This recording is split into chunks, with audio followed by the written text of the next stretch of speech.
Haleluya saudara, oleh kuasa darah Yesus, setiap kita, saudara dan saya, kita menjadi ciptaan yang baru. Hari ini saya akan bahas satu kebenaran firman Tuhan, yaitu tentang darah. Hari ini, setiap dari saudara, saudara dan saya, kita bersama, kita akan belajar mengenai arti penting darah. Apa sebenarnya arti darah bagi kehidupan kita? Saudara, sebelum saya mulai bahas tentang pentingnya darah itu secara pandangan Alkitab, mari sama-sama kita lihat dulu satu kebenaran, fakta yang dunia ini mengerti tentang darah. Oke, saudara, fakta yang pertama tentang darah. Tahukah saudara bahwa darah itu tidak diciptakan oleh sel telur? Sekali lagi saya ulang. Fakta tentang darah yang pertama adalah darah itu tidak diciptakan, tidak dihasilkan oleh sel telur. Darah itu diciptakan, dilahirkan oleh sel sperma. Jadi pada waktu seorang ibu mengandung, kemudian janin yang ada dalam kandungannya adalah hasil dari sel telur dan sel sperma bersatu menjadi janin dalam rahim seorang ibu, maka darah yang mengalir dalam janin tersebut tidak berasal dari sel telur, tidak berasal dari ibu. Bahkan secara biologi, secara medikal, darah yang ada dalam janin si anak, pembuluh darahnya tidak pernah ketemu dengan pembuluh darah ibu. Janin memang ada dalam rahim ibu, tapi darah ibu tidak pernah bercampur dengan darah janin. Darah ibu tidak pernah bercampur dengan darah si janin. Karena fakta darah yang pertama dengan jelas menyebutkan bahwa darah itu tidak dihasilkan oleh sel telur, tapi dihasilkan oleh sel sperma. Kenapa saudara perlu tahu tentang fakta yang pertama ini? Karena sebentar saya akan bagikan tentang saudara kenapa darah ini penting. Jadi fakta yang pertama tentang darah adalah darah tidak dihasilkan oleh sel telur, tapi dihasilkan oleh sel sperma. Oke? Dan kemudian fakta darah yang kedua adalah jika kapiler atau pembuluh darah kecil dari satu orang dewasa itu dilepaskan dan dibentangkan, maka panjangnya saudara itu mencapai 90.000 kilometer dari satu orang dewasa. Jadi panjang kapiler atau pembuluh darah dari satu orang dewasa itu panjangnya mencapai 90.000 kilometer. Itu setara dengan 2 kali keliling bumi. Karena keliling bumi sekitar 40.000 kilometer. Dari satu orang manusia, orang dewasa, kalau pembuluh kapilernya diambil dan ditarik, maka panjangnya itu mencapai 90.000 kilometer, saudara. Itu fakta yang kedua. Kemudian fakta yang ketiga tentang darah, bahwa oksigen yang diperlukan oleh organ tubuh itu hanya terikat dalam darah. Sekali lagi saya ulang.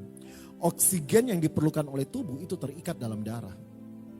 Oke, jadi darah gak bisa terikat di mana-mana. Oksigen gak bisa terikat di bagian manapun kecuali kalau dia diikat dalam darah. Oke, 3 fakta ini tentang darah saya ulang. Yang pertama, darah tidak pernah dihasilkan oleh sel telur, tapi darah itu dihasilkan oleh sel sperma. Oke, bayi yang ada dalam rahim ibu, pembuluh darahnya tidak pernah bertemu dengan pembuluh darah si ibu. Darah dalam janin itu tercipta dengan sendiri melalui sel sperma. Dan darah dalam janin tidak pernah bercampur dengan darah dari si ibu. Gak pernah. Oke? Kemudian fakta yang kedua, panjang kapiler atau pembuluh darah kecil dari satu orang dewasa itu mencapai 90.000 kilometer. Itu setara dengan 2 kali keliling bumi. Dan fakta yang ketiga tentang darah, yaitu oksigen bisa diedarkan ke seluruh tubuh itu melalui darah. Ya, jadi dia harus terikat dengan darah. Nah, sekarang kita lihat dari sisi Alkitab. Apa sebenarnya yang Alkitab katakan tentang darah? Darah dalam bahasa Ibrani itu disebut dam. Sama-sama sebutkan, dam.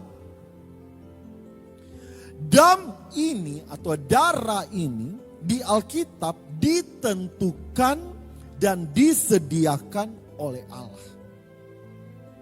Jadi dam atau darah itu ditentukan dan disediakan oleh Allah. Sekarang mari kita lihat satu kebenaran firman Tuhan dari Kejadian 2 ayat 7. Kejadian 2 ayat 7 menyebutkan seperti ini ya. Ketika itulah Tuhan Allah membentuk manusia itu dari debu tanah dan menghembuskan nafas hidup ke dalam hidungnya. Demikianlah manusia itu menjadi makhluk yang hidup. Saudara tahu, pada waktu pertama kali manusia diciptakan, yaitu Adam, itu diciptakan seluruhnya sudah lengkap, bagian luarnya lengkap, bagian dalamnya pun lengkap. Semua organ-organ dalam tubuhnya lengkap. Ada paru-paru, ada jantung, ada lever, ada limpa, ada kantong empedu, semuanya lengkap. Ginjal ada, usus ada, semuanya lengkap. Otak pun ada. Tapi satu-satunya yang belum ada dalam tubuh manusia adalah darah. Darah belum ada. Jadi pada waktu Kejadian 2 ini menceritakan bahwa Tuhan menghembuskan nafas hidup ke dalam manusia. Pada waktu Tuhan menghembuskan nafas hidup, pada waktu itulah darah mulai mengalir dari jantung dan dipompa ke seluruh tubuh. Oke, saya ulang sekali lagi. Tubuh manusia pada waktu pertama kali diciptakan itu lengkap semuanya. Ada otak, paru-paru, jantung, lever, empedu, ginjal, semuanya lengkap. Yang belum ada adalah darah. Kapan darah ini ada? Darah ini ada pada waktu Allah pertama kali menghembuskan nafas hidup ke dalamnya. Darah ini mulai tercipta. Darah ini mulai tercipta di jantung dan dipompa ke seluruh tubuh.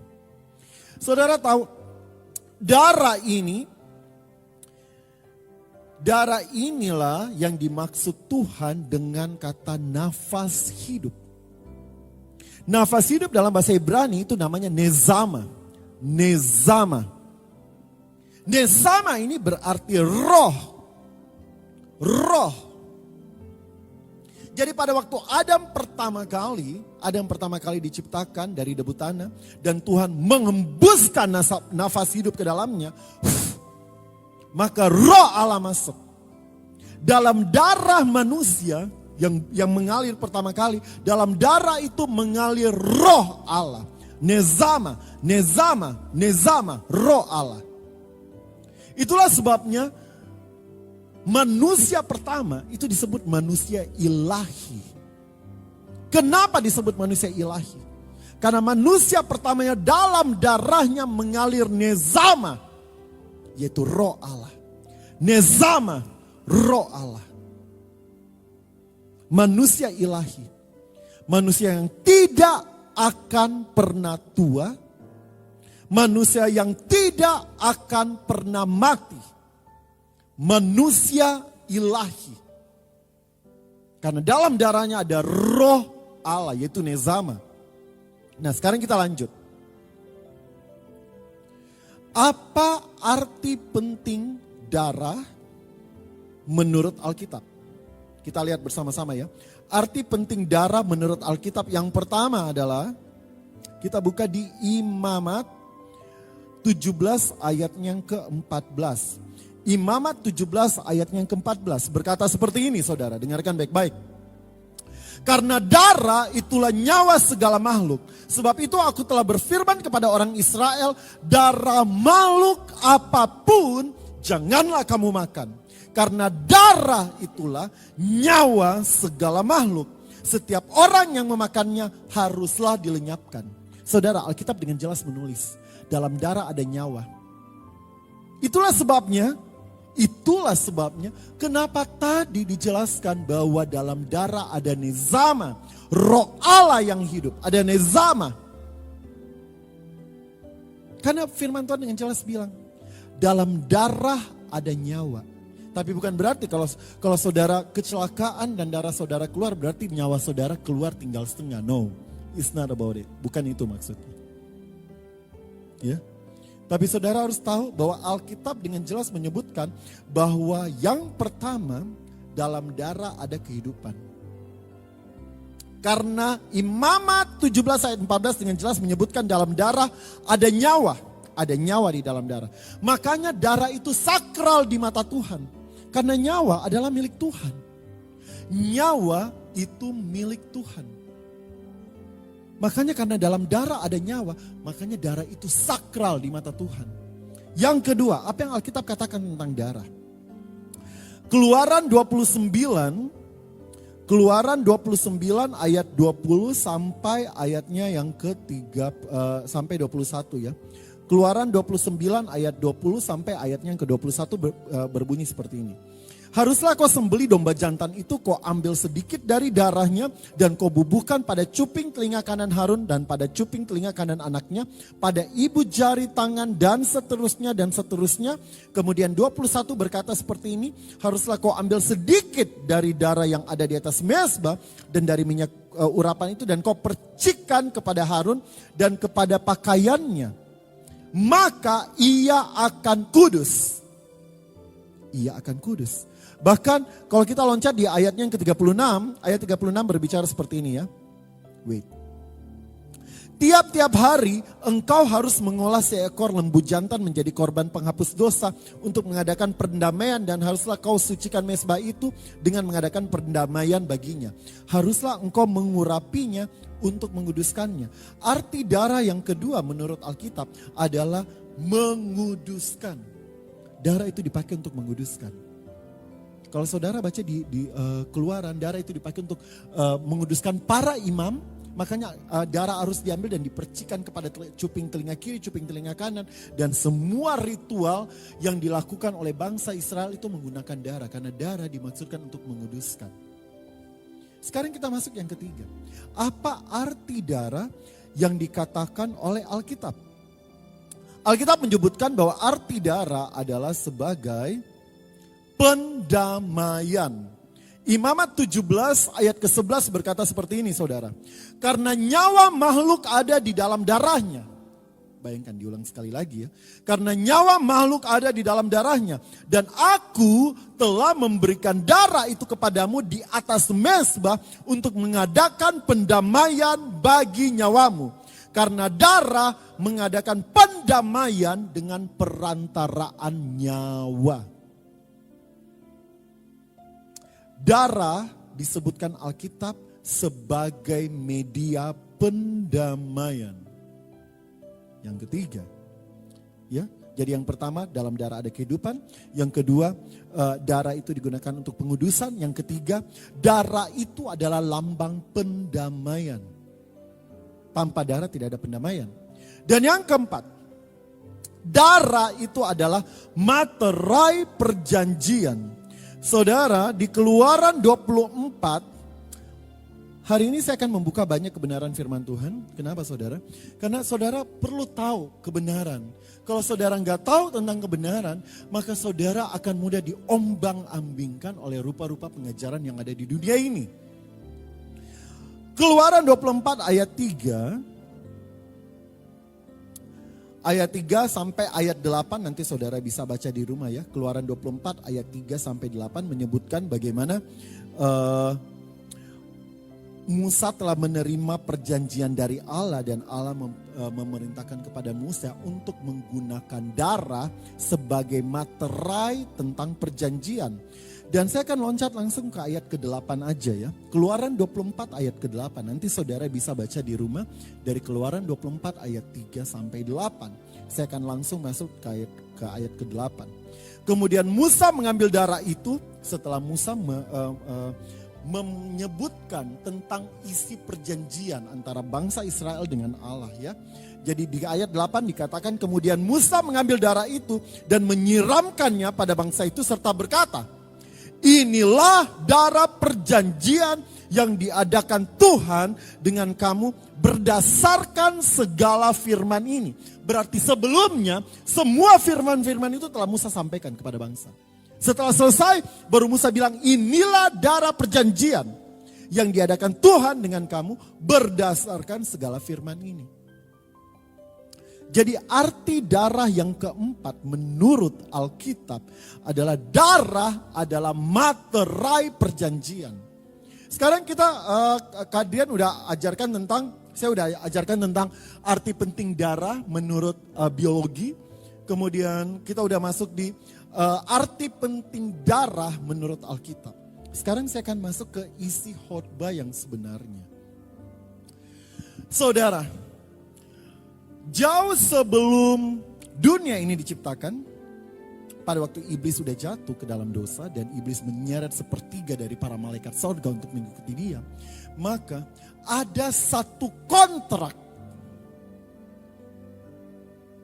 yang disepakati oleh Allah dan oleh iblis.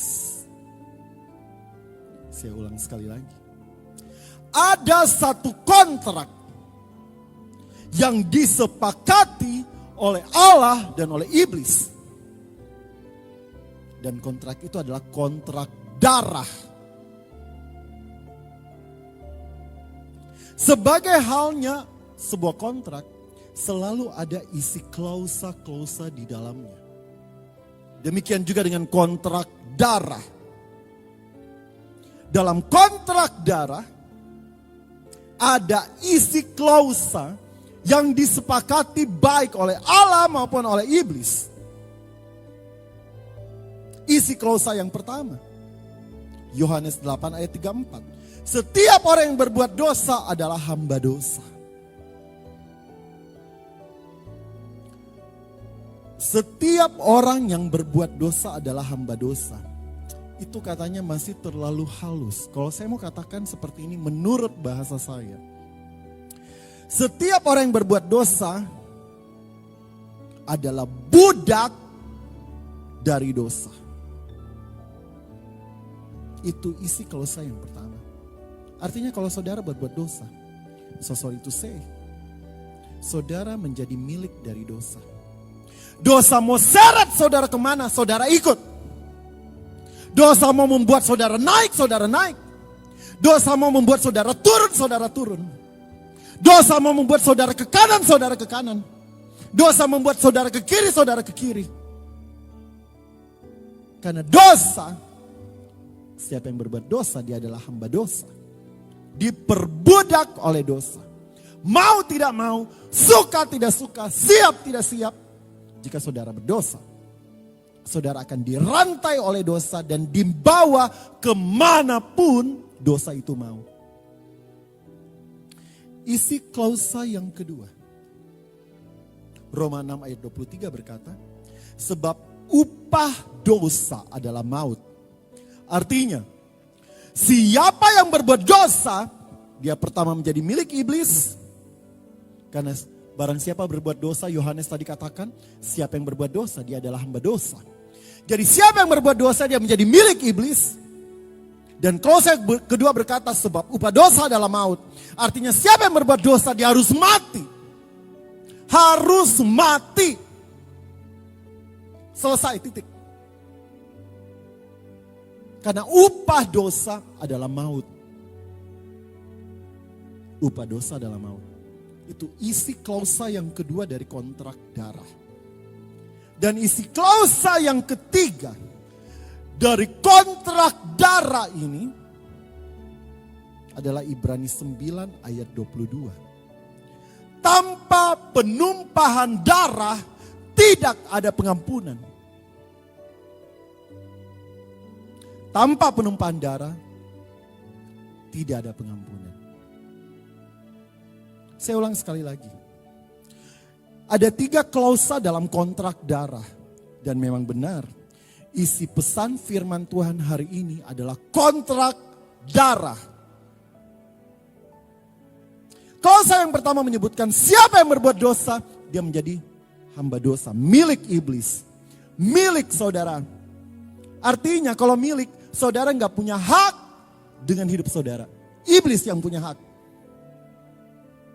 Saudara mungkin bisa bilang, Oh, saya bukan milik iblis, saya masih tetap ke gereja, saya masih tetap lakukan ini.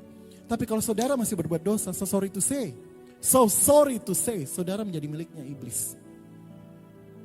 Begitu banyak orang-orang Kristen yang memang datang gereja, memang datang berdoa, memang datang pelayanan, tapi mereka masih kompromi dengan dosa. Makanya gak heran kan banyak orang-orang Kristen sekarang ini masih diserang dengan kuasa-kuasa gelap.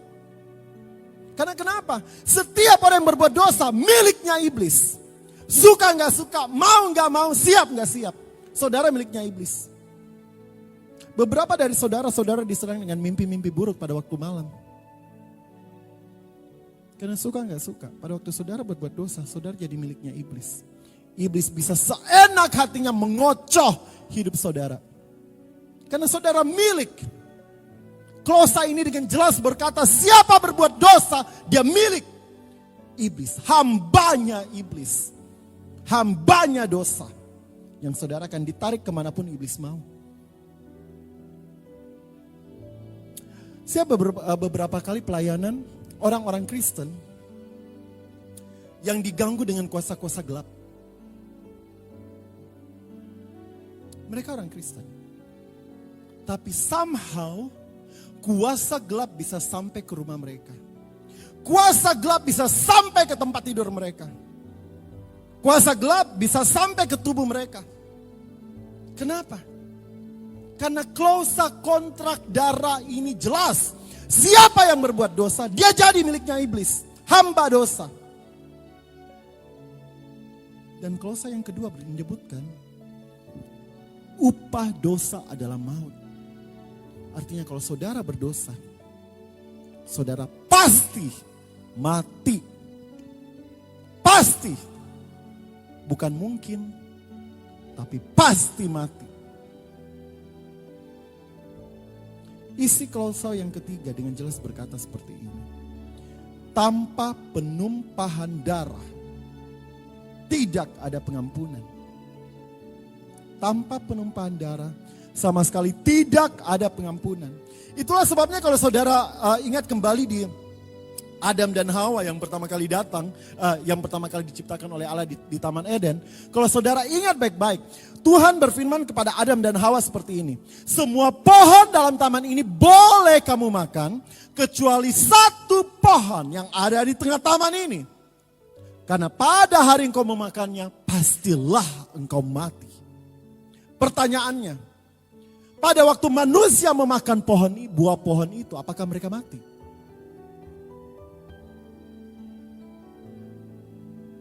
Saudara baca di Kejadian 3. Kejadian 2 menulis, Tuhan berfirman, pada waktu engkau memakan buah pohon ini, maka pastilah, ada kata pasti, engkau mati. Tapi kita baca di Kejadian 3, manusia makan. Apakah manusia mati? Semua kita mengatakan bahwa manusia nggak mati kan? Karena kita baca sendiri kisahnya bagaimana di Kejadian 3. Tapi kalau saudara berkata manusia nggak mati, berarti Tuhan berbohong. Apakah Tuhan berbohong? Waktu di Kejadian 2, Tuhan berkata, pada hari engkau memakannya pastilah engkau mati. Tapi kenyataannya di Kejadian 3, manusia nggak mati, padahal manusia udah makan. Berarti apakah Tuhan berbohong? Tidak, saudara.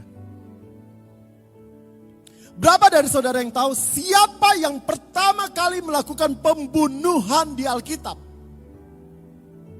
Siapa yang pertama kali tangannya berdarah oleh darah? Siapa? Mungkin kebanyakan dari saudara berpikir pembunuhan yang pertama kali dilakukan itu oleh Kain. Beberapa dari saudara mungkin berpikir bahwa tangan yang pertama kali basah oleh darah adalah tangannya Kain. Well, pendapat saudara mungkin benar karena mungkin sejauh itu saudara mengerti. Tapi saudara, ada satu kebenaran yang lebih dalam daripada ini. Bahwa pembunuhan yang pertama kali terjadi itu di dalam Taman Eden. Tangan yang pertama kali basah oleh darah adalah tangan Allah. Bukan Kain, tapi Allah. Kenapa saya katakan Allah? Kejadian 2 berkata, jika seseorang makan buah pohon ini pasti mati. Bukan mungkin, bukan sebentar-sebentar, tapi pasti. Pertanyaannya, waktu manusia makan buah itu, apakah manusia mati? Manusia harusnya mati, tapi manusia nggak mati kan? Tapi saudara tahu, Allah berkata di Kejadian 3, Allah menyematkan kulit binatang untuk menutup kemaluan manusia. Saudara coba berpikir baik-baik. Kalau kulit binatang diambil sebagai pakaian manusia, maka kira-kira binatang yang diambil kulitnya itu apakah masih hidup? Coba pikir baik-baik. Apakah binatang setelah dikuliti, kemudian kulitnya dipakai sebagai pakaian, kemudian binatang itu jalan di Taman Eden dengan sisa kulit di dalam dan masih hidup? Tentu saja tidak, saudara. Kulit binatang yang diambil untuk menutup manusia punya rasa malu, itu diambil dari hewan yang harus mati. Hewan yang harus mati demi menggantikan tempat manusia. Karena kontrak darah udah jelas bilang, siapa yang berbuat dosa, dia menjadi milik iblis, dan upah dosa adalah maut. Harus mati. Suka nggak suka harus mati. Tapi ada klausa yang ketiga. Tanpa penumpahan darah, tidak ada pengampunan. Makanya Adam dan Hawa pada waktu mereka berdosa, mereka ada milik iblis. Di tempat ini saudara, mereka di sini milik iblis. Dan mereka harus mati. Dan karena Allah begitu sayang kepada manusia, Allah mau memindahkan mereka dari sini kepada ke sini. Bagaimana caranya Allah memindahkan mereka? Harus ada darah yang ditumpahkan. Sebab tanpa penumpahan darah tidak ada pendamaian. Untuk memindahkan Adam dan Hawa dari sini menjadi milik Allah kembali di sini, harus ada binatang yang harus mati. Harus ada darah yang dicurahkan. Saudara,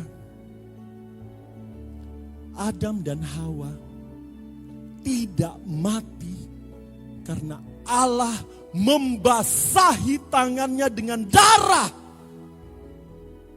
Tangan yang maha kudus harus basah dengan darah. Tuhan harus membunuh binatang. Bukan Tuhan yang punya salah. Tapi karena cintanya Tuhan kepada manusia, Tuhan harus bunuh itu binatang. Demi menyelamatkan Adam dan Hawa dari sini saudara, ke sebelah sini. Karena Ibrani dengan jelas bilang, tanpa penumpahan darah tidak ada pengampunan. Hari di mana manusia berbuat dosa, maka pada hari itu nezama itu hilang. Nezama, roh Allah itu hilang dari manusia. Hari di mana manusia berbuat dosa, dan meskipun darah telah tercurah untuk menebus mereka, dan mereka pindah ke sebelah sini, nezama itu hilang. Roh Allah itu hilang dari dalam darah mereka.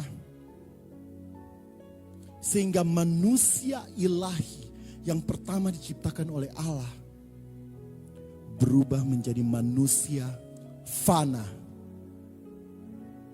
Artinya akan tua, akan lemah, akan mati. Dari manusia ilahi yang dekat dengan Tuhan, memiliki nezama, roh Allah dalam darahnya, menjadi manusia fana. Kehilangan nezama, jauh dari Allah, dan akan mati. Benih fana inilah yang diturunkan dari Adam kepada keturunannya sampai sekarang, kepada saudara dan kepada saya. Kita mewarisi benih yang fana dari Adam. Dan tanpa penumpahan darah tidak ada pengampunan. Jadi harus ada yang mati supaya saudara nggak mati. Itu yang dilakukan Israel dari tahun ke tahun sampai sekarang. Tapi Ibrani 10 dengan jelas berkata seperti ini saudara. Ibrani 10. Ayatnya yang ke-4 ya. Ibrani 10 ayatnya yang ke-4. Berkata seperti ini. Sebab tidak mungkin darah lembu jantan atau darah domba jantan menghapuskan dosa. Kenapa? Kenapa bicara seperti ini? Karena bangsa Israel pada waktu mereka berdosa, Tuhan bilang tanpa penumpahan darah tidak ada pengampunan dosa. Tanpa penumpahan darah tidak ada pengampunan. Makanya mereka berpikir, oh yang penting ada binatang, yang penting ada domba, yang penting ada lembu, maka saya pasti diampuni. Sehingga awalnya Tuhan hendak mengajar kepada manusia untuk tidak bermain-main dengan dosa. Tapi manusia menganggap itu sebagai harga yang murah. Karena mereka berpikir masih ada domba, masih ada lembu yang bisa mati supaya mereka bisa hidup. Tapi Ibrani 10 ayat ke-4 dengan jelas berkata, sebab tidak mungkin darah lembu jantan atau darah domba jantan menghapuskan dosa. Bahkan di Ibrani 10 ayat 11 selanjutnya dikatakan seperti ini ya. Selanjutnya setiap imam melakukan tiap-tiap hari pelayanannya dan berulang-ulang mempersembahkan korban yang sama. Perhatikan baik-baik. Yang sama sekali tidak dapat menghapuskan dosa. Darah memang bisa memberikan pengampunan. Tapi sayang sekali, kita mewarisi benih yang fana dari Adam. Yang menyebabkan daging kita itu cinta mati sama dosa. Daging ini cinta mati sama dosa. Gak peduli berapa banyak darah yang harus ditumpahkan, tetap daging ini cinta sama dosa. Akan cari lagi itu dosa. Itulah sebabnya banyak orang berusaha. Mereka berusaha melakukan hal yang baik-baik, berusaha melakukan perbuatan yang baik untuk membayar dosa mereka. Itulah sebabnya saudara dan saya, kita nggak butuh darah domba, kita nggak butuh darah lembu, kita butuh darah Yesus. Kenapa harus darah Yesus? Saya akan ceritakan kepada saudara. Kita buka 1 Korintus 15, oke. Ayat 45. Oke. 1 Korintus 15 ayat 45 sampai 47 berkata seperti ini. Seperti ada tertulis manusia pertama Adam menjadi makhluk yang hidup, tetapi Adam yang akhir menjadi roh yang menghidupkan. Saya ulang sekali lagi. Manusia pertama Adam menjadi makhluk yang hidup. Tetapi Adam yang terakhir yaitu Kristus menjadi roh yang menghidupkan. Tetapi yang mula-mula datang bukanlah yang rohania tetapi yang alamiah. Kemudian barulah datang yang rohania. Manusia pertama berasal dari debu tanah dan bersifat jasmani, tetapi manusia kedua berasal dari sorga, yaitu Yesus. Saudara, Yesus pada waktu dia dikandung oleh Maria sama sekali tidak bersetubuh dengan Yusuf. Perhatikan baik-baik. Maria sudah mengandung sebelum Yusuf dan Maria menikah. Pada waktu itu Maria dipilih oleh Tuhan dan malaikat Tuhan datang kepada Maria dan berkata bahwa Maria, engkau dipilih oleh Tuhan. Karena itu bayi yang akan engkau kandung adalah kudus dari Tuhan. Saudara, waktu janin Yesus dikandung dalam Maria, sekali lagi saya bilang sama saudara, saudara masih ingat fakta darah yang saya bagikan pertama? Darah dalam janin tidak pernah bercampur dengan darah dari ibu. Jadi bayi Yesus yang ada dalam kandungan Maria, darahnya itu sepenuhnya berasal dari sel sperma, bukan dari sel telur. Pertanyaannya, kalau Maria tidak bersetubuh dengan manusia, maka dari mana sel spermanya? Saudara, bayi itu adalah kudus dari Allah. Darah yang tercipta dalam janin Tuhan Yesus bukan berasal dari sel telurnya Maria. Karena fakta dengan jelas menyebutkan bahwa sel telur tidak bisa menghasilkan darah. Jadi darah yang ada dalam janin bayi Yesus itu adalah berasal dari Allah. Darah itu nezama. Bayi itu ada dalam kandungan Maria. Tapi darah Maria tidak pernah bercampur dengan darah bayi. Sama seperti darah semua ibu di seluruh dunia. Tidak pernah bercampur dengan darah bayinya. Begitulah darah Yesus. Makanya Yesus, saudara, dalam Alkitab, dalam Injil, Yesus selalu memanggil Maria ibu. Tapi Yesus tidak pernah menyebut Yusuf sebagai ayah. Saudara bisa cari di Alkitab. Yesus memanggil Maria sebagai ibu, tapi Yesus gak pernah menyebut Yusuf sebagai ayah. Karena Yesus tahu ayahnya itu adalah Bapa yang di sorga. Darah yang mengalir dalam Yesus adalah darah dari sorga. Darah Allah, nezama, yang selama ini hilang dari Adam. Karena Adam jatuh dalam dosa. Darah itu mengalir dalam tubuh Yesus. Darah Yesus, saudara. Darah Yesus. Itulah yang kita perlukan. Untuk membayar kontrak darah. Yang memaksa kita menjadi milik iblis. Firman Tuhan bilang di Kolose yang ketiga berkata seperti ini. Tanpa penumpahan darah tidak ada pengampunan. Tapi darah apa yang saudara perlukan untuk membuat saudara terbebas sekali selama-lamanya. Yaitu darah Yesus. Saudara baca di Ibrani 10 ayat 14 dengan firman Tuhan berkata seperti ini. Sebab oleh satu korban saja ia telah menyempurnakan untuk selama-lamanya mereka yang ia kuduskan. Satu korban aja. Ibrani berkata Tuhan gak perlu tiap tahun datang membawa persembahan di dalam bait Allah. Tapi cukup satu kali dia telah menyempurnakan untuk selama-lamanya apa yang tidak bisa dilakukan oleh imam-imam besar. Apa arti darah Yesus sebenarnya? Apa arti darah Yesus? Arti darah Yesus yang pertama adalah bahwa darah itu, Matius 26 ayat 28 berkata, sebab inilah darahku, darah perjanjian yang ditumpahkan bagi banyak orang untuk pengampunan. Arti darah Yesus yang pertama, dia menggenapi tuntutan hukum Taurat melalui darahnya. Apa yang hukum Taurat gak bisa lakukan, darah Yesus bisa lakukan. Yang kedua, darah Yesus memperlengkapi kita dengan segala yang baik. Ibrani 13 ayat 20-21 berkata seperti ini. Maka Allah damai sejahtera yang oleh darah perjanjian yang kekal telah membawa kembali dari antara orang mati gembala agung segala domba, yaitu Yesus Tuhan kita. Kiranya memperlengkapi kamu dengan segala yang baik untuk melakukan kehendak-Nya dan mengerjakan di dalam kita apa yang berkenan kepada Dia.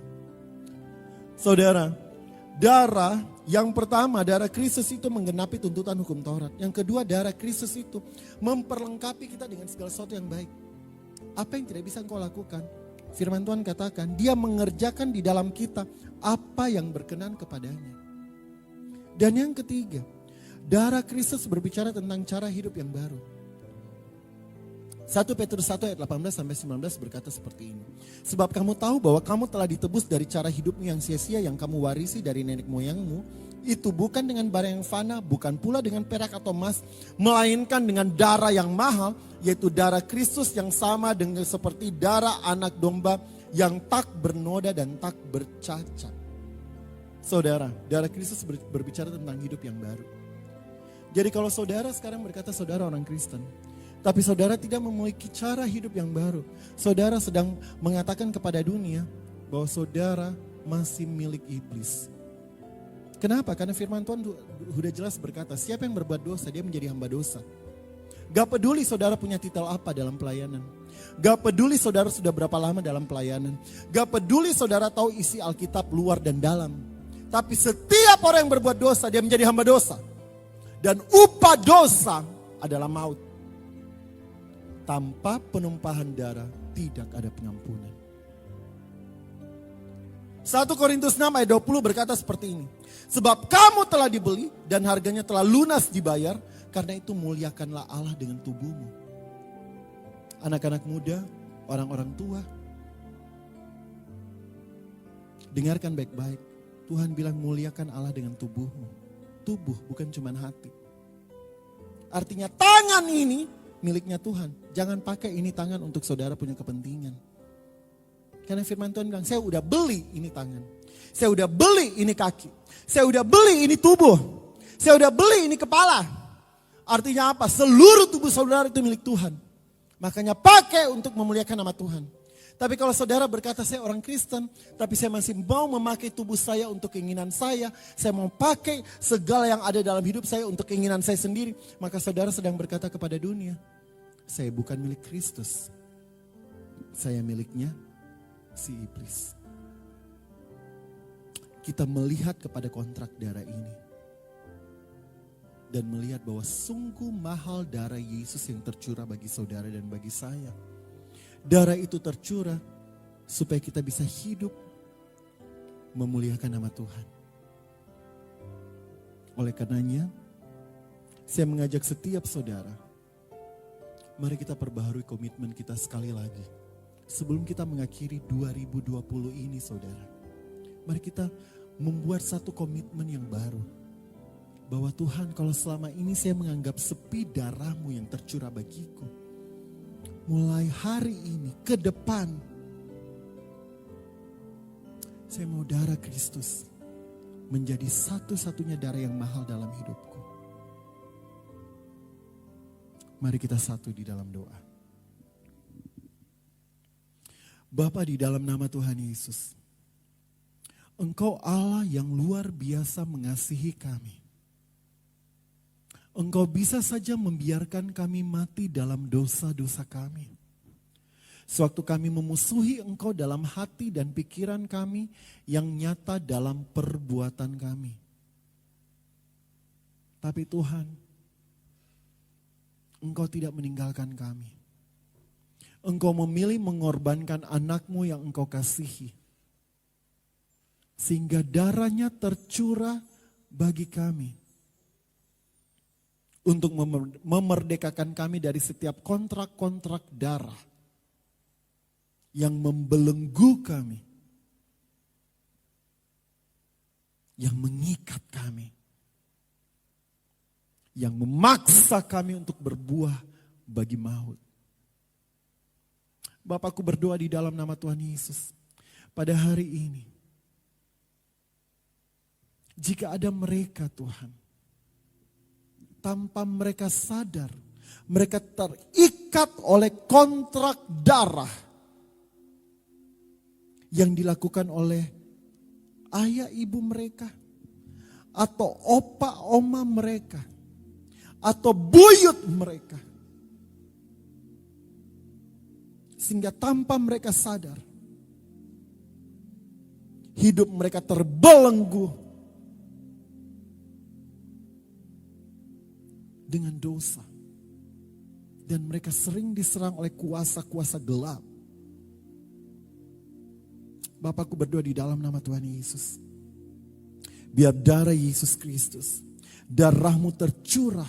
Darah-Mu tercurah saat ini di dalam nama Tuhan Yesus. Darah-Mu tercurah, melepaskan. Darah Kristus tercurah, membebaskan.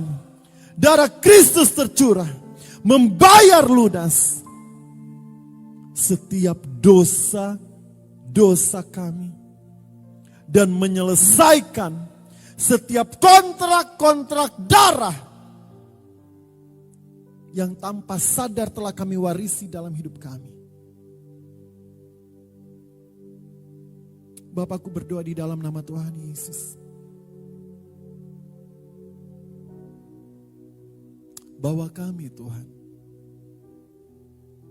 untuk memuliakan Engkau dengan tubuh yang ada dalam hidup kami.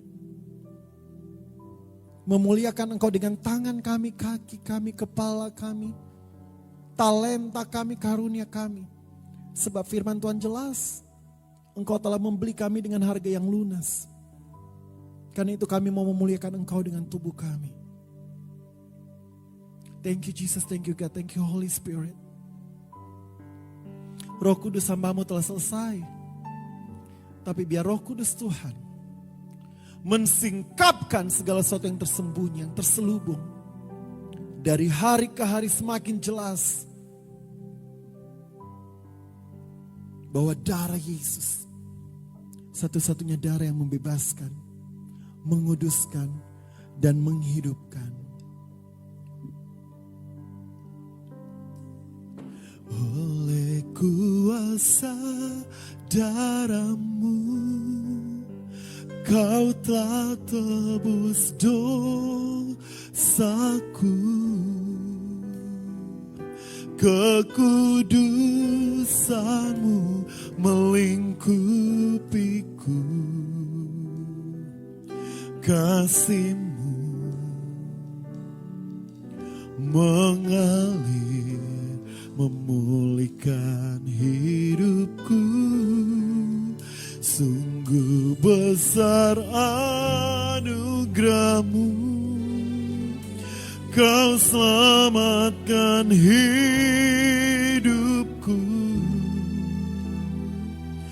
Ku menjadi ciptaan yang baru oleh kuasa darah-Mu.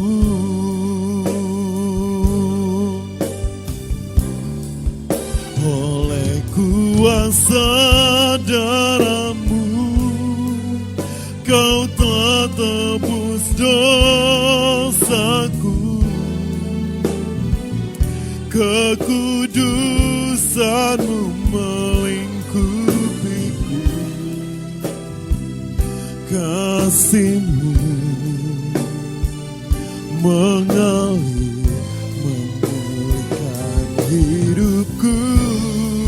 Sungguh besar anugerah-Mu, Kau selamatkan hidupku. Ku menjadi ciptaan yang baru oleh kuasa darah-Mu.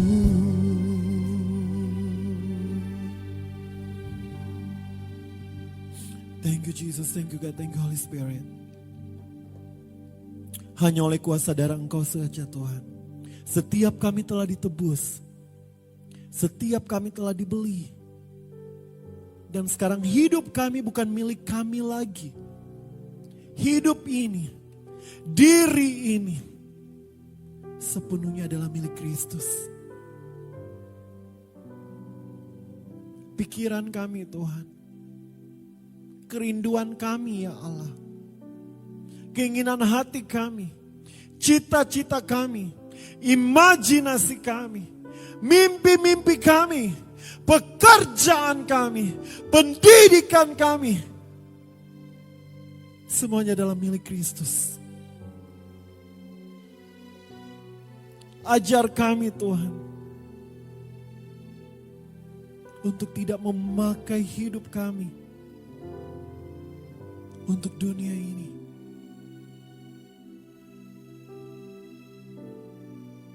Bahkan untuk iblis atau setan yang menawarkan jalan pintas yang kelihatannya baik tapi berujung kepada maut. Tapi ajar kami Tuhan menyerahkan tubuh kami sepenuhnya kepadamu Tuhan. Biar nezama itu, Roh Allah yang menghidupkan, itu mengalir bagi setiap anak-anakmu saat ini. Mengalir masuk dalam setiap hati mereka, dalam pikiran mereka, dalam jiwa mereka. Roh Allah yang menghidupkan, mengalir masuk dan melepaskan segala ikatan, membebaskan setiap orang dari belenggu-belenggu mereka. Setiap mantra-mantra dan jimat-jimat terlepas di dalam nama Tuhan Yesus. Darah Yesus, darah Yesus, darah Yesus memerdekakan, memerdekakan, memerdekakan. Darah Kristus menghidupkan. Yes God, yes Lord. Yes God. Nezama, Nezama, Nezama. Aku berdoa, setiap kontrak-kontrak darah berakhir di dalam nama Yesus. Berakhir di dalam nama Yesus. Berakhir di dalam nama Yesus. Bukan lagi milik kami. Bukan lagi milik kami.